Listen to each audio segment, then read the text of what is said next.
Well, that Silver City bunch, that was kind of a unique, deal, wasn't it? I mean, how would you compare the Silver City operation with, say, Missoula or Grangeville? Were they different, or what are your memories of that? Well, I didn't have any huge wildfire experience down there at all, and we were kind of like a big family, and the base was quite a ways out of town, so we drove out there in the morning, stayed out there till evening, and come back, and How many of you were down there, usually? I think that there was about 16 of us down there. I don't remember, but there was people from McCall and the West Coast and Reading, and we were a Kind of composite crew. Oh, okay, blended, okay. So, when you were foreman, can you remember what it was like to be a squad leader? What was that like? I've never been a squad leader in the jumpers. What was unique about that? Well, it was not a hell of a lot of responsibility actually, but you were just in charge of a fire if there wasn't a foreman there.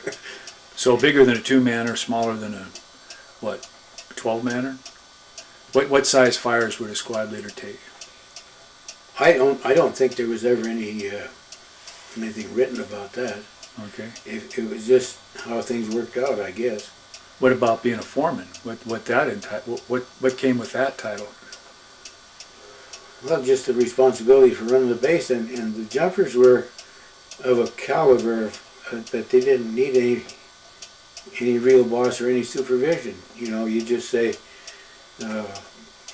we got to clean up the loft, or we got some cargo shoots to do, and they would get done. I mean, it was those people were heads above the run-of-the-mill people off the street. You know, they did. It wasn't. I didn't even think about being a squad leader or a foreman. Didn't have to. So you did that for how many years were you a foreman? Oh, 2, I guess. 2. So then what made you decide to get out of the jumpers?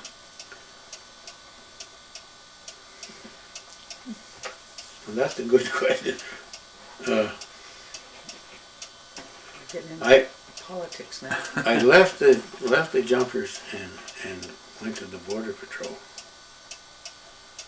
because I was a shooter, and the border patrol accepted me, so I went down there for 2 years and 2 months, and the reason I didn't make a career out of being in the immigration service, I had taken the examination to become a game warden in Montana before I went to the border patrol, and they said that if I would come back to Montana, they would interview me, and employment looked pretty good. My wife was born and raised in Alaska, and she wasn't really happy down there on the Mexican border with the summertime temperatures. Were pretty much of a change for her. In the school systems, we had children that were starting school then, and the schools were kind of laid back or retarded because of a lot of the Mexican students that were starting school that had language problems. So there was a couple of reasons that we came back to Montana, and I became a probationary game warden in Great Falls, Montana. So you were on the ground, though. You were a regular game warden, regular probationary. I was a regular probationary game warden, but now what we haven't talked about is when I was smoke jumping in Missoula, I bought a 6" and a J3 cup, and Mike Ulrich and Bill Murphy and Harry Roberts and I had one of those people had a third interest, and then they split it with me, and so I had a sixth interest. Well, those guys, Harry and Bill and Ulrich, and they were off on these missions out of the United States with the CIA, I guess it was at that time.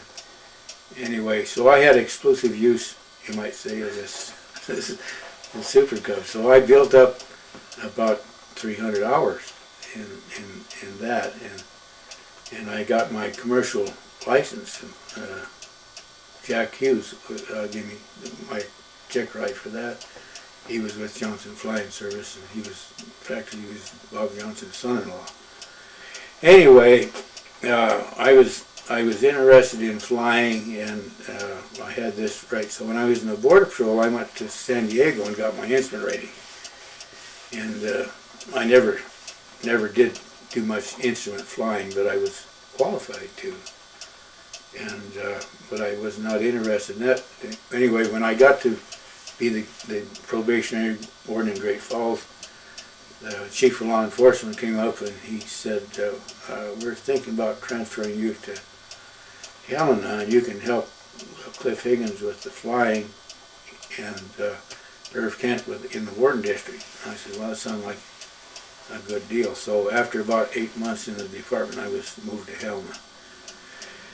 And I started flying fixed wing and doing radio telemetry. We keeping track of animals that had radios on them. And doing When was that when you started doing that? What year, roughly? When did we go to work for the department? 67. 67. Okay. So 68. about 71 or 2, they sent me to Missoula, and I got my helicopter rating with Johnson Flying Service over there, and I started flying helicopters and became primarily a helicopter pilot. But we still had some fixed wing stuff to do. But you were flying for the State Department of Fish and the Game? Montana Fish and Game Department.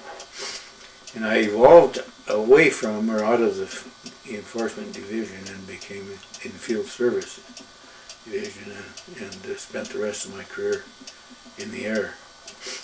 Spent 11,000 hours close to the ground. So just what kind of things did you do when you were flying around? Was it just stopping at picnic spots and having a good time swimming, or what were you doing When I was when you were flying for Fish and Game? I did all kinds of things. Like what? Well, it was seasonal. In the summertime, we kept track of the radioed animals that we had out there, and we did mountain lake surveys. We put the helicopter on floats, and we'd go and land on the lake and take water temperatures and oxygen samples and put in a gill net, and then we'd pick that net up the next day, and we would go to another lake, and in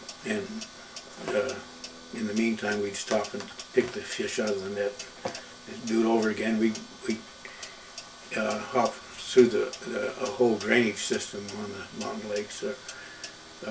In the fall we didn't do much because the hunting season was on, and right after the hunting season we started doing our winter work. That's when we did game census surveys. We trapped animals and put collars on them. We drive into traps with a helicopter, and we darted a lot of animals. I've captured literally hundreds of elk and lots of moose, and we net gunned some deer and antelope with handheld gun that shot a small net. Did all kinds of things. Grizzly bears too? I darted a few grizzly bears, not many, but some, and even some wolves. And it was really no trick at all. Would you like that work? Oh yeah, it was.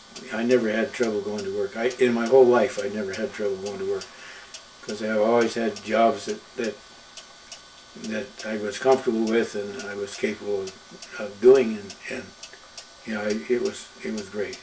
Well, did that kind of work from the air, You were no longer an enforcement officer. That's were, right. You were I- just doing management of game. I evolved away from the fishing game, Yeah. a warden job, to the field service division. Now, has that continued or grown, or is there that kind of activity going on now in Montana? I really have not been paying much attention to it, but it has to be. I don't know if they have their own pilots now or not. But Cliff Higgins was still the pilot, and Cliff was more interested in flying the personnel and doing the instrument flying and flying twin engine airplanes, and I was more interested in being down and dirty with the biologists out in the field working with the game and stuff. So we actually complemented each other